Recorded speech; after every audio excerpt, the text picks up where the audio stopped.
Allora, il lavoro che sto cercando di guidare è proprio in linea con questa idea che ho appunto del teatro come un luogo in cui si impara un mestiere.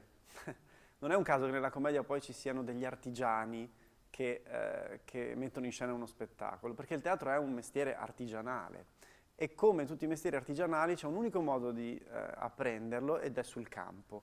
Allora, mi sembrava bellissimo che in questo progetto si incontrassero due generazioni diverse di attori, appunto dei giovanissimi o giovani attori che stanno entrando, sono appena entrati nel mondo della professione, e invece degli attori maturi con un'esperienza appunto comprovata, che avevano già navigato, ecco, in questo mondo. E parlo di appunto Sandra Tofolatti, Luciano Roman e Valerio Mazzucato.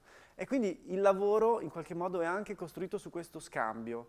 I più giovani imparano appunto dagli attori più esperti tutti i segreti del mestiere e gli attori più esperti si confrontano con una nuova generazione. Questo incontro, scontro, ovviamente, non può che essere di beneficio per loro, per me, ma anche per lo spettacolo.